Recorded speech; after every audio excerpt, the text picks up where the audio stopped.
నమస్కారం, నేను మీ జాహ్నవి. మనతో ఉన్నారు ప్రముఖ జ్యోతిష్య వాస్తు పండితులు, అగ్ని ఉపాసకులు, భారతి శంకరపీఠ వ్యవస్థాపకులు బ్రహ్మశ్రీ అన్నవరపు తిరుపతి మూర్తి అవధాని గురువు గారు. అయితే 13వ తారీఖు అష్టమి మంగళవారం చాలా ప్రత్యేకమైన రోజు అని గురువు గారు క్రితం వీడియోలో డీటెయిల్ గా వివరించారు కదా. దానికి సంబంధించి కొన్ని ప్రశ్నలు ఉన్నాయి, మరి అవన్నీ కూడా గురువు గారి మాటల్లో వివరంగా తెలుసుకుందాం. నమస్కారం గురువు గారు. ఓం శ్రీ మహాగణాధిపతయే నమః. అయితే గురువు గారు, మంగళవారం శ్రావణ మాసంలో వచ్చే మంగళవారము, రెండవ మంగళవారము అష్టమి తిథి చాలా ప్రత్యేకము. 13వ తారీఖు అని చెప్పారు. ఆ రోజు మీరు అరుణాచలంలో కూడా ప్రత్యేకమైన కార్యక్రమాలు నిర్వహిస్తూ ఉన్నారు. అయితే ఆ రోజు యొక్క విశిష్టత ఏమిటి? సాధారణంగా చాలా మంది స్త్రీలు మంగళవారము మంగళ గౌరీ వ్రతాలు నోములు చేసుకుంటూ ఉంటారు, ప్రత్యేకంగా పూజలు చేస్తూ ఉంటారు, అమ్మవారి ఉపాసన చేసుకుంటూ ఉంటారు. అయితే ఈ రోజు ప్రత్యేకంగా చేయడం వల్ల ప్రత్యేకమైన ఫలితాలు ఏమైనా కలిగే అవకాశాలు ఉంటాయి? అసలు ఏంటి విశిష్టత? మానవ జీవిత మహేతిహాసంలో మనిషి సుఖంగా బ్రతకాలి అంటే దానికి కావలసినటువంటిది ఇంధనం అనగా డబ్బు. ఆ డబ్బు ఎంత ఉంటే అంత సుఖంగా బ్రతుకుతాము అని మనం అనుకుంటాం. ఆ డబ్బు పెరిగిన కొద్దీ అంతకు మించి దారుణమైన ఇబ్బందులు కూడా మనం అనుభవిస్తాం. అది కష్టం తెలుసుకోవటం. దీనికి అంటే ఇప్పుడు మీరు అడిగినటువంటి ప్రశ్నకి దీనికి అష్టమికి సంబంధం ఏమిటి అని అంటే, మనం భారతానికి వెళ్ళాలండి. మహాభారతంలో శ్రీకృష్ణ పరమాత్మ పాండవులకి తోడుగా ఉన్నాడు. తోడుగా ఉన్నప్పటికీ కూడా రాజసూయ యాగం చేసినటువంటి పాండవులందరూ కూడా అరణ్య అజ్ఞాతవాసాలు చేశారు. ఎందుకు చేశారు? మరి రాజసూయ యాగం చేసిన తర్వాత వాళ్ళకి అటువంటి దౌర్భాగ్య స్థితి ఎందుకు పట్టింది అని అంటే, అక్కడ ద్రవ్య శుద్ధి లేకపోవటం. ద్రవ్య శుద్ధి అంటే మనం కష్టపడి సంపాదించి కాస్త డబ్బు ఇంట్లో పెట్టుకుంటాం, ఎక్కడి నుంచి అన్యాక్రాంతమైన డబ్బు వస్తుంది. ఆ డబ్బు తీసుకెళ్ళి కూడా దాచడం వల్ల మొత్తం అంతా కూడా నాశనానికి దారితీస్తుంది. ఎప్పుడు కూడా సంపాదనలో శుద్ధి అనేటువంటిది లేకపోతే అది రక్తపు కూడైపోతుంది. అటువంటిది ఆయన రాజసూయ యాగం చేస్తున్నప్పుడు కొంతమంది రాజులు ఇష్టపడి ధనాన్ని ఇచ్చారు, కొంతమంది ఏమంటారు అని భయపడి ఇచ్చారు, కొంతమందిని కొట్టి డబ్బు తీసుకొచ్చారు. ఇదంతా తీసుకెళ్లి ధనాగారంలో పోసేశారు. మొత్తం అక్కడ ఏమైంది? ద్రవ్య శుద్ధి లేని కూడైపోయింది అక్కడ. తద్వారా ఆ పాపానికి పరిహారంగా వాళ్ళ ఉన్నది మొత్తం అంతా పోగొట్టుకొని అరణ్య అజ్ఞాతవాసాలు చేయవలసిన పరిస్థితి వచ్చింది.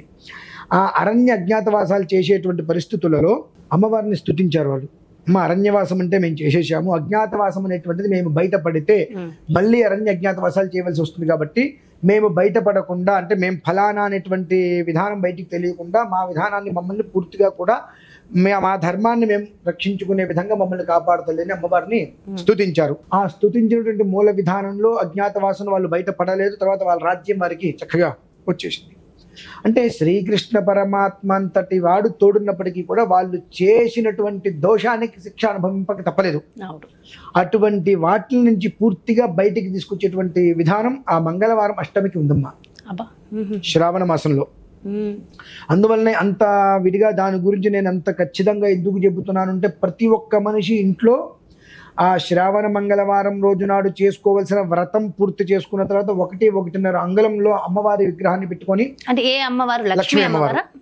ఐం హ్రీం శ్రీం కమలే కమలాలయే ప్రసీద ప్రసీద శ్రీం హ్రీం ఐం మహాలక్ష్మ్యై నమః అనుకుంటూ, లక్ష్మీ పద్మాలయా పద్మా కమలా శ్రీహరిప్రియా ఇందిరా లోకమాత రమా మంగళదేవత భార్గవీ లోకజననీ క్షీరసాగర కన్యక శంఖో లక్ష్మీ పతే పాంచజన్యశ్చక్రం సుదర్శనం అనేటువంటి ఒక శ్లోకంతో 116 సార్లు అమ్మవారికి అభిషేకం చేసుకొని తర్వాత తుడిచి గంధం పెట్టి బొట్టు పెట్టి కుంకుమార్చన చేసుకొని నివేదన పెట్టడం వలన ఏదైతే మానవ జీవితంలో మనం అన్యకృతం కావచ్చు, పరకృతం కావచ్చు, స్వకృతం కావచ్చు చేసినటువంటి దోషాలు అనేటువంటిది జన్యశ్చక్రం సుదర్శనం, ఆ సుదర్శన చక్రంతో శిశుపాలుడి యొక్క శిరస్సు, 100 తప్పులు చేసినటువంటి శిశుపాలు యొక్క శిరస్సు ఏ రకంగా శ్రీకృష్ణ పరమాత్మ వధించాడు, అలానే ఈ దోషాలను కూడా వధించుకుపోతాయి.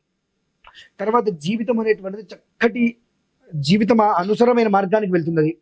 ఆ కారణం అనేటువంటిది ఎప్పుడో ఒక అద్భుతమైన సమయం, ఆ యోగ కాలం వచ్చినప్పుడు మాత్రమే మనం చేసేటటువంటి 100 రకాల మనకు ఉపయోగిస్తుంది. అది దృష్టిలో ఉంచుకొని ఆ రోజు నాడు చేయటం వలన ఏదైతే కనుక అనర్థం అనేటువంటిది ఉంటుంది అందులో ఆ అనేటువంటిది తొలగిపోయి అర్థరహితంగా లేకుండా అర్థవంతంగా జీవితం అనేటువంటిది శుభ్రంగా వెళ్ళాలి అంటే దానికి ఆ రోజు నాడు చేయవలసిన విధానం ఏంటంటే ప్రతి ఇంట్లోనూ కూడా 2 నేను అరుణాచలంలో ఎందుకు చేస్తున్నా అంటే ప్రతి ఇంట్లోని కూడా ఏ సమయంలో విధి విధానం చేయాలో ఒక్కసారి చెప్పేసి.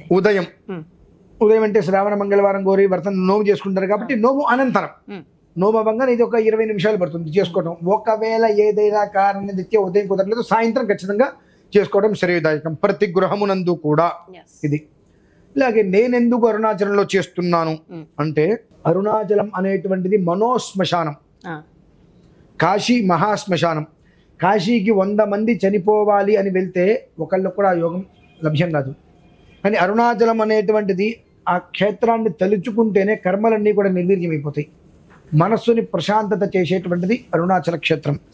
అరుణాచల క్షేత్రంలో కూడా మీకు ఆదిలింగం అనేటువంటిది ఇప్పుడు విన్నారా? ఆదిలింగము అని అంటే మనకు మీరు చెప్తుంటేనే విన్నాను గురుగారు. ఈ ఆదిలింగానికి మూలము బ్రహ్మ మహేశ్వరులు, బ్రహ్మ విష్ణువులు ఇద్దరూ కూడా కొట్టుకుంటూ ఉంటారు నాది గొప్ప నాది గొప్ప అని. ఆ సమయంలో ఈశ్వరుడు సరే మీరిద్దరు ఎవరు గొప్ప అనేటువంటి విషయం నేనే తేలుస్తాను, నా ఆద్యంతాలు చూసిరండి అని చెప్పి లింగోద్భవ సమయంలో ఈశ్వరుడు విశ్వరూపం చూపిస్తాడు. బ్రహ్మ పైకి వెళ్తాడు, విష్ణుమూర్తి వరాహ రూపంలో కిందకి వెళ్తాడు. ఎక్కడైతే కనుక వరాహ రూపంలో కిందకి వెళ్ళినటువంటి ప్రదేశం ఉందో అరుణాచలంలో ఆ ప్రదేశంలో ఆదిలింగం అనేటువంటి ఆయన అంతలింగం అంటే పూర్తిగా ఆకాశలింగంగా ఎక్కడైతే కనుక వచ్చిందో ఆ లింగం అక్కడ పూర్తిగా కూడా వజ్రంతో కప్పబడి ఉంటుంది. వజ్రములతో కప్పబడి నిజమైన నిజంగా అండి అవి బయటికి రావు తొందరగా. నిజంగా ఆయనకి వజ్రంతో కవచం ఉంటుంది, వజ్ర కవచం అంటారు. ఆ శివలింగము ఆ వరాహస్వామి వారు శివలింగాన్ని వెతుక్కుంటూ ఎక్కడైతే భూమిలోకి వెళ్ళిపోయారో అక్కడ వచ్చినటువంటి లక్ష్మీ కుబేర వెంకటేశ్వర స్వామి దేవాలయం ఆ ప్రాంగణంలో నేను చేస్తున్నానమ్మా. ఎందువలనంటే ఈశ్వరుడి యొక్క అనుగ్రహంతో ఆ లయకారకుడు కదా, రాబోయేటువంటి అన్ని రకాల ఇబ్బందులను చెక్కుపెట్టేయాలి. ఈశ్వరుడు వరాహ రూపంలో భూమిలోకి వెళ్ళిపోవడం, అదే వరాహ రూపంలో మన వేదాలని భూమిని కాపాడాడు. ఆ రకంగా ఏ రకంగా అయితే కాపాడబడ్డాడో ఆ రకంగా కుటుంబం కాపాడబడాలి. లక్ష్మీ కుబేర వెంకటేశ్వర స్వామి వారు, ఆ వెంకటేశ్వర స్వామి వారి యొక్క అనుగ్రహం వలన ఎప్పుడూ కూడా ప్రసన్నతాముఖంగా ఉండాలి. ఈ మూడిట్లని విషయాన్ని దృష్టిలో ఉంచుకొని అరుణాచల క్షేత్రంలో 13వ తారీఖు ఉదయం మొత్తం అందులో ఎంతమంది వస్తున్నారంటే అమ్మా మనకు 64 రకాల ఆవాహనలు ఉంటాయి. షోడశోపచారాలు మనకు తెలుసు, కానీ చతుష్షష్ఠి ఉపచారాలు 64 రకాల ఉపచారాలు. అలానే 64 రకాల యోగిని దేవతలు ఉంటారు, వాళ్ళని ఆవాహన చేస్తున్నాం. అష్టాదశ శక్తి పీఠాది దేవతలను ఆవాహన చేస్తున్నాం, నవదుర్గలను ఆవాహన చేస్తున్నాం, సప్త మాతృకల్ని, అష్టలక్ష్ములని, దశమహావిద్యాధి దేవతల్ని, ఇలా మొత్తం కూడా 116 మంది దేవతలని ఆవాహన చేసి భద్రమండలం వేసి ఆ భద్రమండలో కలశ స్థాపన అమ్మవారి విగ్రహ స్థాపన చేసి శ్రీచక్రంలో అమ్మవారిని ఆవాహన చేసి అక్కడ మనకు సుమారుగా తక్కువగా 5 నుంచి 8 గంటలు పడుతుందమ్మా కూర్చుంటే లేవటానికి. ఆ అమ్మవారు వచ్చి అక్కడ కూర్చుందా, మనం ఎక్కడికో దర్శనానికి వెళ్తూ ఉంటాం, కానీ అక్కడ ఎవరైతే కనుక లైవ్లో చూసినా ప్రత్యక్షంగా చూసినా మనందరినీ అమ్మవారు వచ్చి కూర్చొని చూస్తుంది.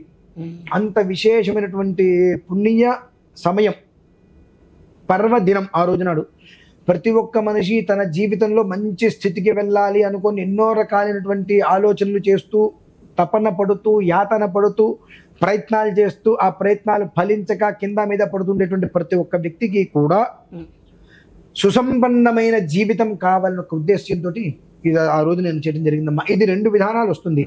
ఒకటి మనకు అష్టమి రోజు నాడు, 2 అమావాస్య రోజు నాడు.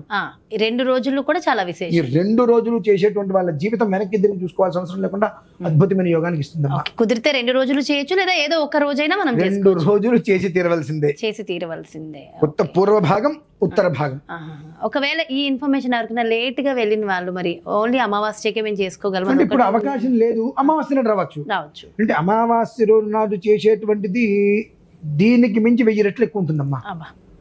ఇక్కడ మనం చేసేటువంటిది 116 మంది దేవత ఆరాధన, అక్కడ 116 మంది దేవతారాధన ఇక్కడ చేస్తున్నాము. ఆ 116 మంది దేవతారాధనలకు గాను ప్రత్యేకంగా ఏ దేవతకి ఆ దేవతకి హోమం చేస్తున్నాము.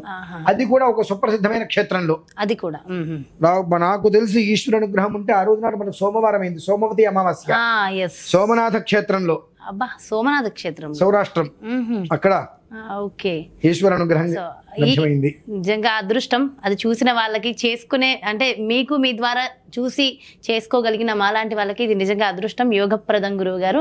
అండ్ అసలు అరుణాచలంలో ఎలా నిర్వహిస్తున్నారు ఆ డీటెయిల్డ్ ఇన్ఫర్మేషన్ ఇంకా డీటెయిల్డ్గా నాకు మరొక వీడియోలో కూడా ఆ రోజు ఏమేమి చేస్తున్నారు ఏంటి మరొక వీడియోలో కూడా వివరంగా ఇవ్వండి. అండ్ ఎంతో చక్కటి విషయ పరిజ్ఞానాన్ని ఇస్తూ చక్కటి పరిహారాలు, జీవితం ఉన్నత స్థితికి వెళ్ళడం కోసం మంచి మంచి పరిహారాలు చెప్పారు గురుగారు. Thank you so much. నమస్కారం. చూసారు కదండి, మరి అష్టలక్ష్ములు మనకి సిద్ధించాలి, మన జీవితం ఎటో వెళ్ళిపోతుంది, ఎప్పుడు చూసినా ఈ కష్టాలేనా, ఈ జీవితం ఇంతేనా ఏంటి, మన జీవితం మారాలనుకునే ప్రతి ఒక్కళ్ళకి 13వ తారీఖు మంగళవారము అష్టమి తిథి చాలా అద్భుతమైన యోగమట. సో ఖచ్చితంగా మరి గురువుగారు చెప్పిన విధి విధానాల ప్రకారం మన ఇళ్లల్లో కుదిరిన వారు ఇళ్లలో చేసుకోవచ్చు, లేదు అరుణాచలం వెళ్ళి ఈ విధి విధానాల ప్రకారం చేసుకుంటాను అనుకునే వాళ్ళు కూడా ఖచ్చితంగా వివరాల కోసం క్రింద డిస్ప్లే అవుతున్నటువంటి నెంబర్స్కి కాల్ చేయండి, వివరాలు కనుక్కోండి. నమస్కారం.